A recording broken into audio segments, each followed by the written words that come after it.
Kita Ya. bicara naturalisasi dulu. Ya, Menurut Bung, ada 4 pemain yang diincar. ya. Yang sedang Ada proses. update terbaru nggak? Makanya Erick Thohir itu ingin punya database 150 pemain asing yang punya darah Indonesia, punya keturunan. Bukan mengambil 150 Bukan mengambil itu. semuanya. Makanya kan kemarin dia agak tersinggung, agak marah, ada yang mempelintir ini bahwa Erick akan menaturalisasi 150 pemain. Bukan. Makanya bulan Juni itu terakhir buat STI. Tapi kalau bagus dia melewati ini, boy, pasti akan diperpanjang. Pasti akan diperpanjang.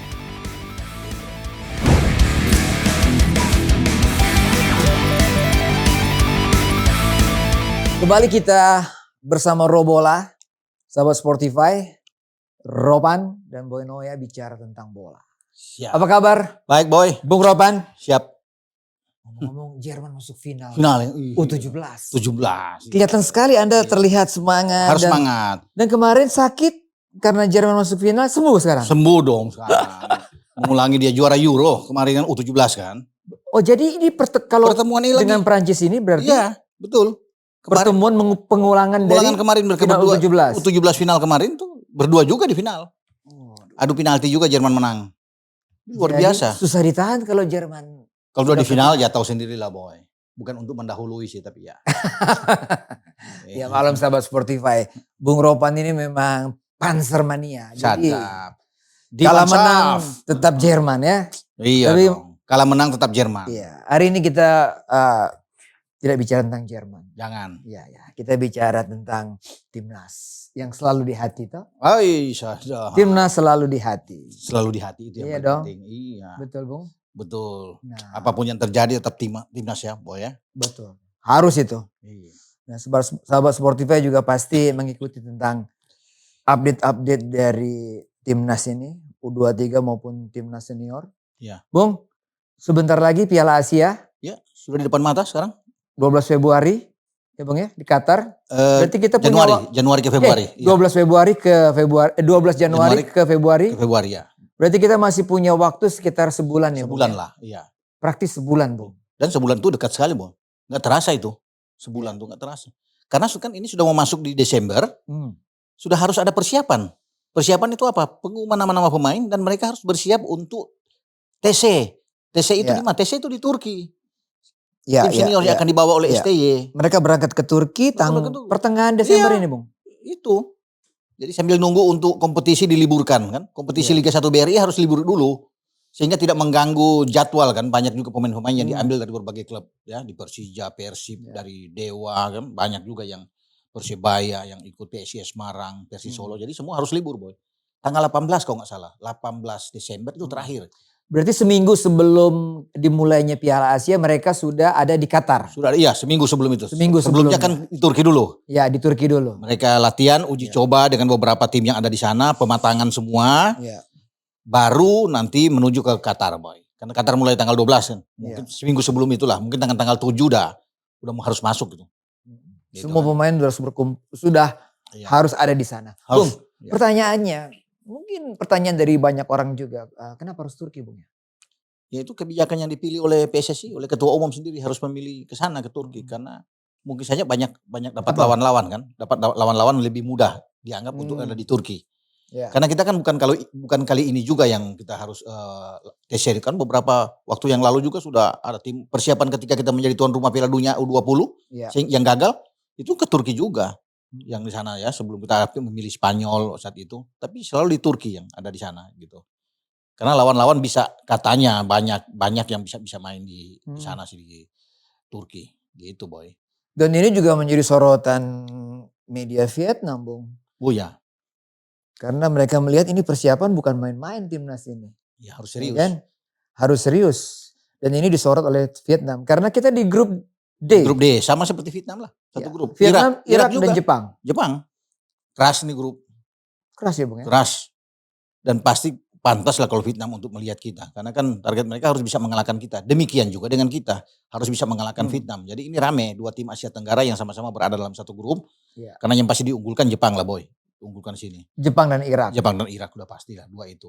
Tapi kan syukur kita ketemu Jepang di pertandingan terakhir. Sesuai dengan Ya. jadwal. Pertama kita ketemu Irak. Kedua Ya. kita ketemu Vietnam. Terakhir ketemu Jepang. Iya. Ya. Jadi kalau kita dapat hasil bagus di 2 pertandingan itu kan enak boy. Ya. Ya. Gak usah menang lah, misalnya kita dapat imbang aja udah bagus lawan Irak. Karena kita mengincar 3 terbaik ya. Peringkat ketiga Peringkat terbaik. 3 terbaik dari 4 yang dipilih. Ada 4 yang dipilih. Mudah-mudahan itu saya bilang bisa draw aja ya lawan Irak kalau kita menang melawan Vietnam. Itu bicara di atas kertas, kita kan nggak tahu di lapangan. Ya. Tapi kalau dengan kekuatan yang komplit, semua bagus dalam kondisi yang bugar ya bisa saja. Makanya kan Vietnam agak ketar-ketir pasukan Philippe Troussier ini untuk Indonesia. Mereka juga mengincar menang melawan Indonesia. Pasti. Iya, karena pertandingan pertama Vietnam sudah ketemu Jepang boy. Kalau mau bicara menang lawan Jepang ya susah lah. Ya, pasti ini milik Jepang kalau menang lawan Vietnam ya. Nah, tinggal kita ini bisa nggak kalau mau lihat kemarin kita kalah 5-1 lawan Irak di Basra, wah ini berat kecuali ada perubahan-perubahan ya Nah, di sana. mungkin yang kita ingin tahu dari Bung Ropan Ya. soal perubahan-perubahan, terutama pemain yang dipilih. Kita bicara naturalisasi dulu lah. Ya. Menurut Bung, ada 4 main yang diincar kan? Ya, yang dalam proses. Ada update terbaru nggak Bung? Ya, yang terbaru kan kemarin 2 hari yang lalu salah saya WA dengan Ketua Umum PSSI ya Pak Erik untuk menanyakan sudah sejauh mana kan. Ya. Namun beliau bisa mengatakan, Bung ini yang pertama kita plot dulu di pole position itu yang paling atas adalah Justin Hubner. Karena kan Hubner. Iya, karena dia kan sudah di tahap yang boleh dikatakan tahap ya gampang lah, sepekan selesai itu. Tinggal kepres tanda tangan kok. Makanya saya lagi tunggu juga tuh, kok kepresnya susah, lama banget ya untuk bisa nih. Kalau kepres sudah oke, Pak Presiden sudah tanda tangan ya, ambil sumpah boy. Langsung ambil sumpah selesai. Iya. Ya, walaupun masih ada tahap lagi satu lagi untuk ahli federasi kan, tapi kalau sudah kepres sudah turun, udah tenang itu. Sumpah selesai. Nah, dia yang paling dekat yang bisa diupayakan untuk masuk. Karena entry by name itu tanggal 10 Desember untuk kirim ke Qatar, semua pemain harus masuk. Nah, dia bisa ini. Nah, di belakang dia kan ada Jai Isyas sama Nathan Cho. Iya. 2 itu. Ada yang terakhir Ragnar. Cuma Ragnar saya tanya lagi terakhir bagaimana Ragnar. Ragnar mungkin akan dipindahkan ke tahun depan. Tidak keburu kalau Ragnar itu masuk untuk dipercepat ya posisi dia untuk naturalisasi. Karena yang digenjot sekarang setelah Justin yaitu Jai. Kalau tahun depan itu kapan Bung? Januari, Februari atau? Enggak. Itu paling tidak itu dapat setelah lawan Vietnam ya. Kalau Erik juga katakan ke saya itu registrasi ulang itu di pertengahan tahun. Berarti di antara Mei Juni baru ada registrasi untuk masuk lagi. Nah, itu sayang sebenarnya kalau Ragnar bisa cepat pada tahun depan, artinya dia tidak ke Piala Asia nggak apa-apa, tapi dia masih bisa dipakai untuk bermain melawan Vietnam. Iya, pra Piala Dunia benar. Ya. Karena kita kan bulan Maret itu 21 dan 26 Maret kita ketemu dengan Vietnam. Nah, kalau dia sudah ada di sana kan jauh lebih bagus. Karena kita butuh pemain yang ada di garis depan, di lini serang. Kita terasa agak kurang di sana. Ya. Nah, itu kalau udah Ragnar lebih bagus, Boy. Bung, Ragnar ini kan adalah winger bisa, gelandang serang bisa. Gelandang serang bisa, winger bisa, di plot di penyerang di posisi depan juga bisa. Jadi 3 posisi yang dia bisa main. Dia bisa juga menjadi sebagai forward, Bung. Bisa dipaksakan main ke sana bisa. Bisa main melebar ya di wing atau di flank dan sebagai gelandang serang. Itu oke. Jadi kita beruntung memang mendapat dia. Makanya saya pikir kalau dia memang cepat paling tidak bisa melawan Vietnam. Kalaupun lewat dari Vietnam dia bisa bermain lawan Irak dan Filipina ketika kita tuan rumah kan. Irak akan ke sini itu di bulan Juni, tanggal 6 Juni sama tanggal 11 Juni. Nah, Ragnar ada di sana kan jauh lebih bagus. Cuma semua tergantung dari PSSI. Karena mereka yang ngurus yang apa semua ya.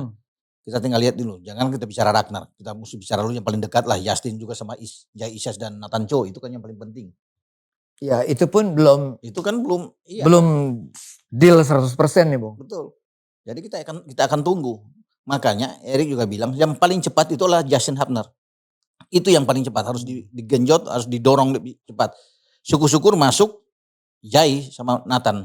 Ya. Masuk sehingga mereka bisa bermain di Piala Asia. Kalau enggak, 2 orang ini akan masuk di lawan Vietnam. Jai dan Nathan di Piala Dunia atau di Piala Dunia? Di Piala Dunia. Di Piala Dunia. Kalau enggak bisa masuk di sini kan udah dekat loh. Tanggal 10 itu terakhir udah dekat. Makanya cuma Justin yang saya pikir yang paling realistis adalah Justin yang masuk. Nah, kita berdoa aja bersama kalau cepat proses dengan Jai dan Nathan. Ya, saya sempat melihat di YouTube mungkin ya, Ragnar ya Bung ya. Ragnar Orat Mangun. Ambon ini Bung. Ambon ini. Betul. Di Belanda ya dia tinggal ya. Klubnya Groningen atau apa? Di Groningen, kemudian sekarang di Fortuna Sittard ya, dipinjamkan. Bung, kecepatannya bagus, tacklingnya juga bagus, skill individunya bagus, kuat di kaki kanan Bung. Iya. Jadi kalau pemain ini manfaatkan. Kira-kira untuk posisi mana Bung? Karena tadi Bung bilang di wing back bisa, di wing, di tengah bisa, bahkan di forward pun bisa. Iya, saya pikir kalau bermain di dua posisi aja dulu. Dia dimainkan di gelandang serang, bagus. Atau bermain di flank. Kalau dia di kanan mungkin dia bisa cut inside masuk ke dalam. Dia lebih bagus bermain di kiri. Karena dia akan bisa memotong menggiring bola ke kanan. Dan dia bisa placing bolanya ke tiang jauh. Itu Ragnar, menurut saya. Sama kalau kita lihat kan Robben bermain kan dia kuat kaki kiri tapi ditempatkan di kanan. Robben sehingga dia masuk dia ngiris ke dalam. Kenapa dia ngiris ke dalam? Karena dia punya kaki kiri yang kuat untuk dia pukul bolanya. Selalu begitu kan pemain-pemain yang punya kekuatan dengan kidal. Nah dia kuat di kanan ya mungkin akan di kiri. Dan itu kan yang dia praktek bermain di Groningen dia bermain di posisi sayap. Dia agak ke kiri. Sehingga dia banyak masuk ke dalam.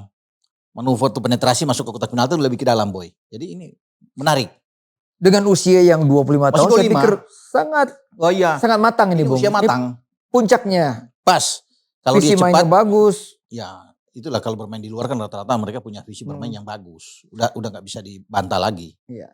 Itu tapi kendalanya tadi Ketum bilang belum bisa secepatnya. Itu dia. Baru tahun depan. Itu pun Mei tahun Juni. depan. Bisa di situ. Kalaupun bisa dia hanya bisa main di Piala Dunia. Iya, lawan Vietnam. Iya, pra-Piala iya. Itu lawan Vietnam sama lawan Irak sama lawan Filipina. Ya tapi nggak apa-apa, yang penting cepat gitu kan. Karena kita tahu saat sekarang kan itu terlalu lama kan biasanya ngurus naturalisasi ini kan dari pemain keturunan kita tuh terlalu sampai orang bilang dalam tanda kutip agak lelet. Biasanya begitu kan. Seperti Justin Hubner ini contoh ya, Boy. Itu kan sudah dari 2 minggu lalu sebenarnya. Ya. Dikatakan bahwa dia nanti minggu depan ini sudah oke apa. Tapi sampai sekarang sampai kita berdua ngomong saat ini kejelasan itu kan belum ada. Ya, sekarang sudah masuk di minggu yang baru lagi. Nah, mau sampai kapan? Minggu depan lagi kita tunggu itu. Terus dan masyarakat netizen penggemar sepak bola tim nasional itu tetap menunggu terus dan saya ditanya terus bagaimana nih Bung? Kok susah amat, nggak cepat aja katanya. Hanya proses seperti ini. Tapi saya bilang saya nggak bisa bikin apa-apa, bukan saya yang menentukan. Bukan saya hanya menanyakan ke PSSI sampai sejauh mana. Yang menentukan kan di Kemenkumham sana.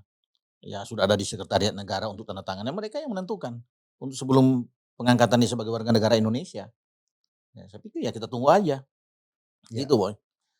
Hubner kalaupun bisa secepat berarti peluang dia main di Piala Asia ada dong. Iya 2 Piala Asia bahkan kan. 2 Piala Asia. Senior. Dan U23. Dan U23. U23 kan April 15 sampai dengan 3 Mei. 2020. Kira-kira STY lebih memilih dia di senior atau U23 Bung? Kalau ngelihat kemampuannya. Dua-dua harus dipilih karena apa? Saya bilang dua-dua. Karena lini belakang kalau melihat kita lawan Irak juga yang hancur-hancuran. Kemudian kita juga kurang begitu bagus ya belakang kita ketika lawan Filipina. Jadi dia wajar untuk bermain di belakang. Jordi kan sudah agak lambat Boy. Dan banyak membuat beberapa kesalahan. Jadi itulah penting mungkin Jordi bisa didorong sebagai gelandang yang lebih bertahan. Posisi ini bisa diisi oleh Justin Hubner. Nah kan kuat kalau ada 3 anak muda ini. Kebetulan 3 anak muda ini yang akan diplot bermain di U23. Elkan Bagot sama Rizky Ridho kan. Nah, masuklah Justin bertiga kan kuat. Punya kecepatan, masih muda. Makanya Jordi itu mungkin paling enak. Biar dia tidak membuat blunder-blunder ya. Didorong aja bermain di gelandang bertahan. Dan itu kayaknya dicoba lawan Filipina kan terakhir.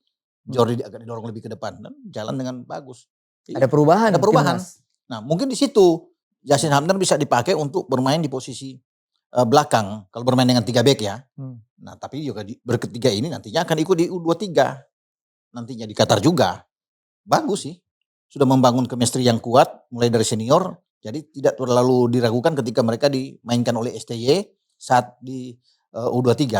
Karena kan grup kita juga kuat di U23 kan. Tuan rumah Qatar, Jordania, Australia. Semua kuat. Kuat semua itu Bung? Semua kuat. Ini grup keras. Ya grup keras kalau saya bisa melihat di sini. Cuma kalau semua diizinkan. Pemain-pemain ini keturunan kita. Pemain abroad. Kita kuat Boy. Bagus, asal semua diizinkan oleh klubnya. Karena masalahnya kan berbeda di pemain senior Piala Asia dengan pemain U23 Piala Asia kan. Kenapa berbeda? Kalau yang di Piala Asia senior ini kan masuk dalam kalender FIFA, AFC ini. Jadi semua klub harus wajib. Bisa. Ya makanya kan libur kompetisi itu memang harus fokus ke sana. Nah kalau berpindah masuk ke April itu di U23 tergantung dari klubnya. Karena ini gak masuk kalender FIFA. Klubnya mengizinkan enggak. Namun jalan ke sana ada karena pemain-pemain yang kita pakai di U23 itu jarang bermain di klubnya. Jarang sebagai pemain utama. Contohnya siapa Bu? Ya Elkan Bagot kan di Ipswich. Masuk di cadangan pun jarang. Marcelino. Main di Dens di Liga 2. Kurang begitu. Kemudian Ivar Janner. Rafael Struijk. Mereka kan bukan pemain-pemain yang diandalkan inti. Jadi bisa ada pendekatan, ya nego-nego dari Pak Erik sama PSSI. Biar dilepas satu-satunya yang sulit mungkin menurut saya adalah Justin Hubner. Karena dia kan kapten di U21 Wolverhampton Wanderers. Kapten boy. Jadi agak sulit memang kalau mau lepas dia. Kecuali memang ada pembicaraan khusus. Wolverhampton berbaik hati, melepas Justin Hubner. Nah itu kita dapatkan. Tapi kalau memang enggak sulit. Kalau kompetisi itu masih berlangsung dan membutuhkan pemain ini. Berat karena dia kan pemain utama di belakang. Di jantung pertahanan Wolf. Itu kendalanya ada di Justin memang. Kalau di U23 ya. Tapi kalau dia dilepas bagus tim. Kuat. Ya. Bung Nathan, Bung. Ya. Nathan. Bek kiri itu. 21 tahun, Ya. bek kiri. Swansea. Dan left footnya kuat banget, Bung. Kuat. Serta akurat. Crossingnya juga bagus. Saya kan selalu ingin lihat kan. Ini pemain sejauh mana hebatnya. Gimana. Walaupun dia jarang dimainkan ya. Di Swansea. Memang dia masuk cadangan. Cadangan utama oke lah. Tapi saya ingin lihat dia sekuat mana. Tapi bagus memang. Kalau mau lihat dari video-video di sebelum oke lah. Pemain ini. Jadi kalau dia bermain di kiri ya. Terutama di U23 nantinya kan dia bisa. Dengan Pratama. Bisa ganti-gantian. Iya saling mengisi. Jadi ke Pratama ini ya dia bisa masuk tergantung STY. Untuk melihat penampilan dari Nathan. Nah, saya penasaran juga ingin melihat dia bermain benar-benar bermain di timnas. Bung, selain di wingback, kira-kira pemain ini bisa dimaksimalkan di posisi mana lagi, Bung? Nathan Cho ini, Bung. Saya tidak melihat dia bahwa memang dia, hanya back memang kiri hanya saja. Di back kiri ya. Hanya di back kiri dia bisa masuk di situ. Kalaupun memang dipaksakan nggak bisa ini ya mungkin bisa di kanan. Karena kan bisa bermain di flank, bisa bermain di kanan. Kalau memang kanan nggak ada, karena kanan kalau di U23 itu terakhir di Solo yang bermain melawan Turkmenistan dan Taipei, Cina Taipei itu adalah Rio Fahmi. Ya pemain Persija, jadi dia bermain di kanan. Ya, kalau Rio Fahmi nggak bisa bikin apa-apa atau cedera ya bisa bermain dengan Nathan. Nathan di kanan dan Pratama di kiri. Mungkin saja ini bisa terjadi ya. Kita akan lihat. Tapi kan Rio Fahmi akan dibawa pasti. Ini back muda yang bagus. Ya, dan pasti STY akan membawa dia ke Qatar tahun depan. Jadi di wingback tuh kita punya siapa aja, Bung? Kalau Nathan masuk. Ya kalau di kirinya kita udah bilang tadi kan. Bersama dengan Pratama Arhan. Iya. Kalau di kanan itu Rio Fahmi mungkin cadangannya Bagas Kava. Dari Barito. Ya, dia bisa bermain, masih muda kan. Ini tim senior apa U23? U23. Kalau kita bicara di senior? Senior, Bung. Iya, kalau bicara di senior ya Pratama sama Sain Patinama. Ya. Iya kan? Berarti ada 3 di sana. Nathan Cho masuk kalau dia memang cepat prosesnya ya. Iya. Kalau ini bicara kalau. Ini kita kalau nggak ada ya tetap Sain dan Pratama udah pasti kan Sain udah pasti. Ya itu kalau posisi di bek kiri. Ya, kalau di kanan Asnawi udah pasti kan. Asnawi sama Sandi. 2 itu yang diplot. Karena masing-masing kan harus ada 2 kan. Menjaga sini. Jadi ya kalau bicara di bek sayap ya itu. Iya. Nah, Bung, Jai Indes, Bung. Jai Ises ini juga ya Jai Ises ya. Iya, Jai Ises. Jai Ises 23 tahun, Venezia. Iya. Tapi terkendala kesehatan nih, Bung. Iya, kemarin dia sempat saya agak ragu. Paru ya, emboli paru, kesehatan memang. Tapi kalau itu bagus. Sebelum dia kena sakit tuh, dia tidak tergantikan di Venezia. Dia center back, Bung. Center back, bagus boy. Nah, Jai ini punya 2 fungsi yang enak gitu loh. Selain center back, dia bisa bermain sebagai gelandang bertahan. Iya. Nah, kita butuhkan gelandang bertahan yang bagus. Nah, Jai kalau di belakang itu udah full, ada banyak. Dan dia bisa dimaksimalkan untuk gelandang bertahan. Jadi saya bisa dia bayangin. Bisa bergantian dengan Rahmat. Iya. Di tim senior. Betul, ada Mark Locke di sana kan biasanya. Ada Mark Locke. Nah, kita bisa punya 3 pemain, ya 3 pemain yang bagus di tengah, ya biasanya Jordi didorong ke situ, ada Jai Ises dan Mark Locke. Bertiga bagus, boy. Kalau bermain di gelandang bertahan, gelandang yang bisa mengatur. Kita butuh pemain-pemain yang punya visi bagus bermain bola kan, visi bermain bola yang enak, bisa nahan bola, bisa mendelay bola, kapan harus passing ke depan dengan postur bagus, boy. Postur bagus, tinggi. Jai itu sampai 192 atau berapa tuh? Tinggi. Nah, jadi bayangin kalau ada Jordi, Jai dan Mark Locke kan bagus. Kemudian di belakangnya itu ada Elkan, Rizky Ridho, Justin Hubner. Wah, saya bayangin. Kan keren ya. Keren. Menarik gitu. Menarik dengan 3 itu. Asnawi bisa didorong lebih ke depan, Asnawi dari di kanan, Sain Patinama bisa digigit. Jadi ada 5 mereka nantinya. Naik turun tuh. Wah, keren itu. Keren. Ini kalau kejadian ngeri. Bagus. Makanya kan Vietnam itu mantau terus, soro terus bagaimana tuh. Iya. Perkembangan kita. Betul. Mereka tuh koran-koran di sana, media-media di sana selalu memantau terus. Perkembangan tim Indonesia bukan apa. Perkembangan pemain-pemain naturalisasi ini. Pemain-pemain keturunan ini. Yang mereka anggap ini bagus ini. Bisa menyulitkan mereka. Ya. Nah dia. Kita akan lihat nantinya itu. Nah apalagi kalau Ragnar ada di depan kan. Kalau tim senior kita bicara misalnya nanti. Ngeri boy. Di depan ada Ragnar sama Rafael kan. Karena kita juga punya pemain-pemain bagus kan, punya kecepatan, ada Ramadan Sananta di depan, bahkan Iya. kita punya Sadil Ramdhani yang bisa diandalkan juga. Nah itu. Kalau berproses Masih dengan dalam baik. proses ini Iya. sahabat Sportify, kalau Iya. kita bicara dengan Bung Ropan yang langsung ya kan Iya. dapat update dari ketum bahwa yang diusahakan adalah Hafner ya. Ya, Justin Hafner, gerbong keduanya di belakang tuh Jai Isyas dan Nathan. Gitu. Dan Nathan Cho. Iya. Kalau tidak ada, kalau hanya Hafner aja gimana, Bung? Ya kalau apa boleh buat. Kalau memang cuma dia ya memang yang dipaksakan, karena kan yang menentukan sekarang. Cuma kan kalau bicara dengan Jai sama Nathan ini kan mereka sudah sampai dari tahapnya dari Kemenpora sudah di Kemenkumham katanya sekarang. Bahkan sekarang sudah di DPR. Sudah reses DPR akan berbicara itu. Sebenarnya nggak lama kan kalau sudah di DPR, ya di Komisi 3, Komisi 10, ketok masuk ke sidang paripurna, selesai boy.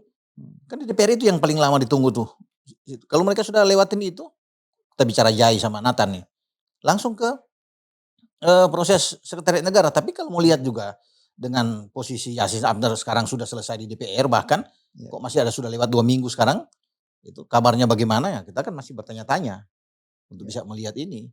Padahal kan semua sudah sampai sudah tanda tangan aja, Pak Jokowi tinggal teken aja sebenarnya. Kemudian diambil sumpah, selesai. Gitu. Bung, naturalisasi ini kan tetap menjadi satu pembicaraan yang hangat ya. Betul. Ada yang pro, ada yang kontra. Pastilah. Ya. Itu pasti kita dengar itu, Bung. Ya. Sebenarnya kalau kita bicara naturalisasi jangka pendek ini, Bung. Ini jangka pendek ya. Ini jangka pendek kan. Ya. Kalau jangka panjangnya tentunya kita harus mendapatkan pemain-pemain dari hasil kompetisi. Iya, kompetisi usia dini, usia muda kan. Itu kan harus digalakan. Iya dong. Kompetisi itu penting, apalagi usia dini. Kita perlu untuk ada kompetisi U17, U19, U21, Yasin Hafner sekarang kan ikut kompetisi U21 di Inggris. Itu harus perlu boy, tapi diatur secara berjenjang. Ya, jangan putus-putus, artinya itu berkesinambungan dengan baik. Nah kalau bicara naturalisasi ini kenapa? Penting juga. Untuk kita membangun cepat pemain-pemain yang oke, yang bagus, kita harus siap pakai harus memang kita perlu ini. Karena kan bukan sesuatu hal yang apa ya, misalnya mereka datang ke Indonesia ini kan punya keturunan, punya darah Indonesia, bukan asal-asalan mengambil. Jadi saya pikir mereka punya hak juga untuk bisa membela negara kita ini, karena mungkin dari orang tuanya, dari kakek neneknya, ya punya darah itu berbeda dengan naturalisasi yang dulu-dulu kan, berbeda. Tapi sekarang memang harus ada darah Indonesia, jadi pas mereka untuk bisa kita ambil. Sekarang makanya kan muda-muda yang banyak. Naturalisasi ini muda-muda yang untuk bisa, karena mereka harus berprospek ke depan juga. Bukan hanya di tim senior tapi juga di U23. Jadi penting, bukan sesuatu hal yang harus dipertentangkan saya pikir. Karena negara-negara lain juga, Maroko sukses di Piala Dunia, bukan banyak naturalisasi. Lebih dari 10 pemain naturalisasi. Ya kalau kita lihat U17 sekarang Jerman, bisa melihat kemarin. Itu separuh naturalisasi tuh. Separuh aja Jerman, coba lihat Jerman. Prancis. Banyak pemain hitam-hitamnya semua kan. Prancis apalagi. Banyak, semua pemain banyak. Jadi jangan heran pemain-pemain Mali yang begitu bagus kemarin melawan Prancis. Nanti untuk berikut 2-3 tahun mereka sudah bermain di Prancis boy. Itu cepat prosesnya. Mereka kan Prancis sudah lihat nih Mali bagus-bagus nih. 1, 2, 3, 4, 5 misalnya. Bisa aja diambil. Masuk. Naturalisasi. Udah. Mau bilang bagaimana? Memang itu yang mereka dapatkan. Padahal kita tahu bahwa Jerman tuh dulu untuk naturalisasi sangat jarang, Bung. Jarang, dan itu benar-benar Bavarian bener, Bung. Bagi mereka itu suatu hal yang tabu ya. Tapi setelah 2014 kan, mereka sudah mulai dapat itu. Dari 2010 sudah mulai, kita bisa melihat kan sukses mereka. Ozil kan ada keturunan juga. Boateng. Boateng kan. Jerome Boateng, kemudian Sami Khedira. Ya kan semua. Sekarang bahkan masih ada Ilkay Gundogan. Jadi banyak. Itu keturunan-keturunan Turki, Tunisia, banyak tuh di sana. Di Jerman. Jadi sekarang sudah bukan suatu hal yang dipertentangkan. Bahkan kalau kita bisa U17 kemarin masih muda-muda aja sudah banyak pemain-pemain di luar Jerman kan. Dan bagus-bagus. Dan di Asia juga seperti gitu, Bung. Di Asia ya. Filipina 21 orang. 21. Yang lawan kita Indonesia kemarin masuk di bench 21. Naturalisasi. Dari 26 orang. Berarti hanya 5 yang enggak. Thailand juga sudah ada. Vietnam bahkan sekarang sudah mulai ada. Malaysia banyak. Malaysia udah banyak. Mungkin lebih dari 5 pemain, 6 pemain bahkan masuk di tim nasional sekarang. Makanya kan Malaysia itu kuat. Karena ada banyak pemain-pemain naturalisasi yang ada di sana. Jadi bukan satu hal yang harus kita tabu. Cuman PR-nya buat PSSI adalah jangka panjang. Jangka panjang. Tadi Bung katakan kompetisi yang bagus, yang teratur, yang berjenjang. Sehingga memunculkan Pemain-pemain iya. Pemain muda. Karena kan banyak kompetisi yang baik itu kan harus lahir dari banyak pemain-pemain untuk di tim nasional. Apalagi kalau kita punya kompetisi usia muda. Namun kan yang dijalankan sekarang juga oleh PSSI kan saya pikir bagus juga. Karena naturalisasi itu ambil hanya beberapa yang sudah usia matang kan. Jordi sudah kita bisa lewatkan. Ya, tapi kan yang lain-lain itu kan di bawah 24 tahun semua. 21 Iya. tahun ada. Nathan Cho, Elkan Bagot, Justin Hapner, Ivar Janer, Rafael Struik. Itu kan semua muda-muda. Dan kalau kita lihat U17 kita, Bung. Tahu kan wingback dari keturunan Brazil Iya. itu. Yardim, Welber Yardim. Bagus. Dia yang paling disorot. Bagus, disorot. Dia yang paling dinilai bagus Iya. oleh tim-tim lawan. Ada satu lagi Amar kan, Barkic ya, Iya. di Hoffenheim. Ini dua pemain yang kita bisa harus ambil, harus diamankan. Ini aset. Dua pemain ini. Sayang kalau mereka balik ke negara mereka itu kemudian diambil.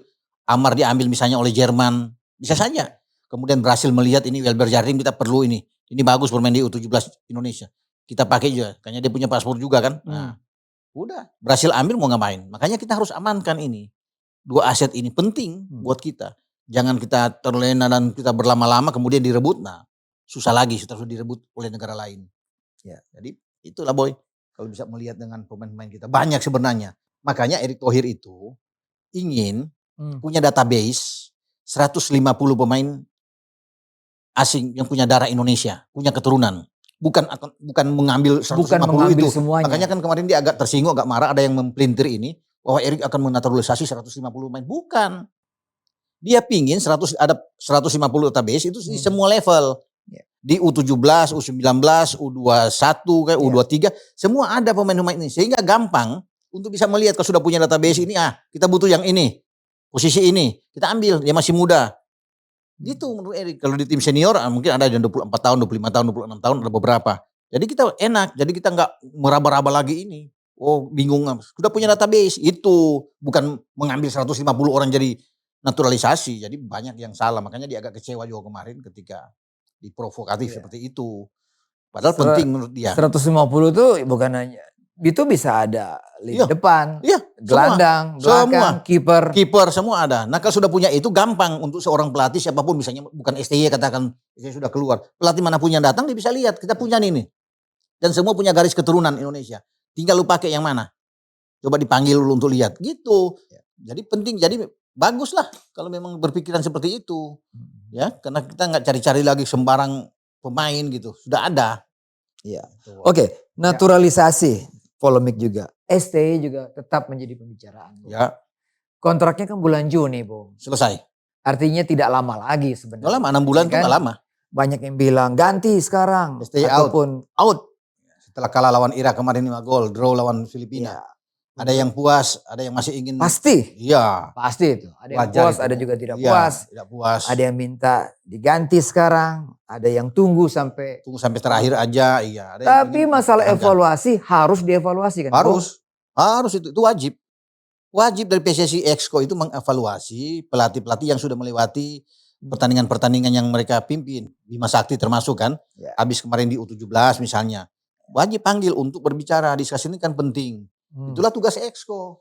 Tugas dari Ketua Umum PSSI Erick Thohir untuk bisa memanggil, duduk bersama untuk apa kendala, apa masalahnya ya dengan pemain yang lu pegang ini. Nah sekarang kita kan ST sudah melewati 2 pertandingan di bulan November ini melawan Irak dan Filipina. Jadi panggil wajar. Bukan dipanggil untuk dipecat tentunya. Dipanggil untuk bicara kendalanya di mana, apa yang membuat tim ini menurun penampilannya. Ya kan? Itu kan penting. Sambil evaluasi ke depan.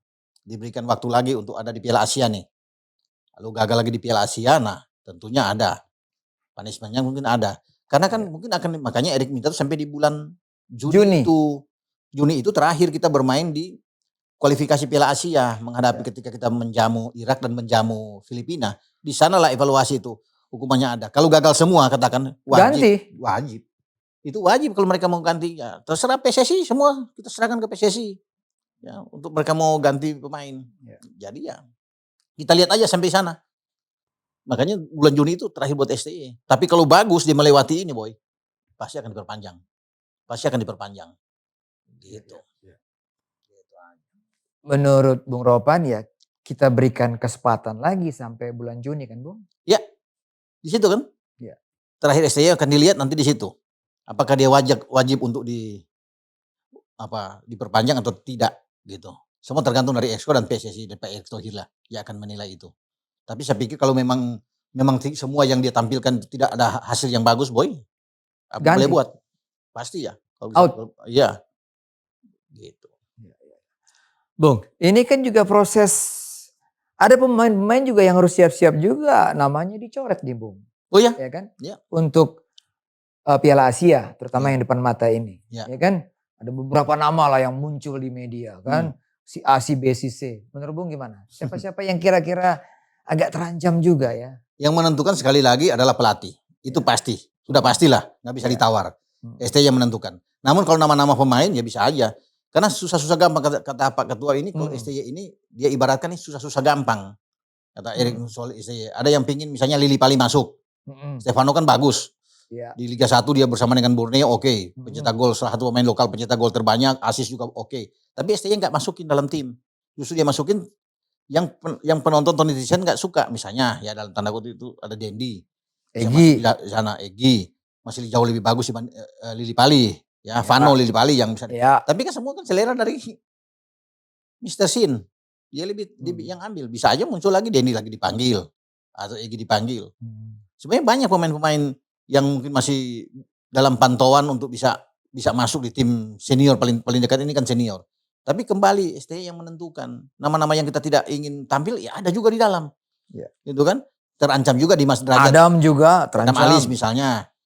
Ya masuk lagi sebagai gelandang. Tapi kan gelandang. Bahkan Asnawi pun sempat disebut Jordi. Bahkan nggak usah dibawa. Jordi. Ketika membuat hal-hal yang blunder nggak usah, ganti aja Pak. Cuma kan biasa begitu, banyak orang kan tidak melihat. STY mengambil ini sesuai dengan kebutuhan tim. Dan dia pasti akan lebih tahu dan dia akan bertanggung jawab jika mengalami kegagalan demi kegagalan. Makanya kalau 27 pemain ini ya dia yang menentukan untuk bisa memilih. Kita boleh bilang aja, oh ini bisa. Dia bilang enggak, mau bagaimana. Itu yang agak sulit. Mungkin ya ukurannya 3 Bung ya. Kontribusi kepada tim, lalu kebugaran. Karena Egy waktu di Irak juga nggak main sama sekali, ya, nggak masuk ya. Karena cedera. Ya. Itu masalah kebugaran Bung. Ya. Ini sama juga cedera Bung. Ini juga kan yang harus dilihat dari STY. Jangan pemain yang tidak bugar misalnya atau pemain yang bermasalah itu tetap dipanggil, dipaksakan untuk main. Nah ini kan satu hal yang salah. Seperti contoh Sandi. Ya ketika terakhir bermain dengan Michelen itu dia ada mengalami sedikit masalah tidak, sehingga kan dia tidak dimainkan lawan Irak. Sandi kan hanya dimainkan ketika lawan Filipina. Nah ini yang harus dilihat, jangan memaksakan pemain yang tidak bugar untuk masuk dalam tim. Nah kebanyakan kan gitu kan, sudah tahu sampai di sana cedera. Jadi memang harus fit benar-benar. Tim dokter harus bisa melihat ini untuk memastikan seorang pemain itu layak atau tidak dibawa untuk bermain di sebuah turnamen, di semua pertandingan. Nah, itu yang penting dari tim medis untuk memastikan ke pelatih. Tapi kalau nggak ada ini sulit. Begitu sampai sana kok cedera, kok dibawa lagi? Memang nggak ada pemain lain, gitu kan selalu muncul begitu. Nah, jadi sekarang sudah harus berkaca pengalaman ini yang harus dilihat. Kalau memang 100% nggak bugar jangan dibawa. Harus 100% semua. Nggak ada 90-98% bukan nggak ada. Harus 100% semua. Karena itu penting. Untuk semua pelatih begitu. Untuk memastikan pemain 23 pemain, 25 pemain, 27 pemain. Semua harus bugar. Nggak ada yang 50-50. Karena dia pemain bagus. Jadi dipaksakan bahwa siapa tahu berharap dia sembuh nanti di sini. Nggak bisa begitu. Itu harus ditinggalkan. Harus bugar semua main. Terlepas itu pemain oke. Oke Bung Ropan. Sampai sini dulu pembicaraan kita karena pasti ini kan waktu berjalan terus nih. Pasti ada update ya. Masalah pemilihan pemain, masalah naturalisasi. Siapa tahu minggu depan ada pengumuman kan? Iya, siapa tahu kan ada pengumuman untuk 27 pemain yang akan dan itu sudah harus STY umumkan. Gak boleh lama-lama. Siapa-siapa yang akan dia panggil untuk nanti TC di Turki. Kemudian naturalisasinya Justin Hapner. Itu harus ditentukan minggu depan paling lambat. Ini sudah lewat 2 minggu loh. Dari janji yang dikatakan bahwa dia akan cepat untuk naturalisasinya. Kita akan tunggu bersama. Baik, sahabat Sportify. Demikian tadi obrolan kami. Mungkin pasti ada update. Jadi kita masih menunggu lagi. Kalau ada update terbaru kita ngobrolin lagi. Kita obrolin lagi. Mungkin kita masuk ke skema-skemanya. Kalau 27 pemain itu sudah diumumkan. Ya kan? Berarti kita bisa punya gambaran siapa-siapa aja yang layak nggak 27 pemain ini kan? Layak tidak? Nah itu yang paling penting itu kan. Kita berharap Hapner gabung. Betul. Yang lainnya juga bisa gabung lagi untuk memperkuat, terutama lini belakang kita. Nah, oke, kita hari ini juga masih tetap pakai Mills Bu. Pakai hoodie sekarang. kita. Saya pakai hoodie, oke. Mills the next level. Ya, oke. Mantap. Sampai ketemu lagi, Sobat Spotify. Kami tetap mengupdate tentang Timnas hanya di Robola. Ciao.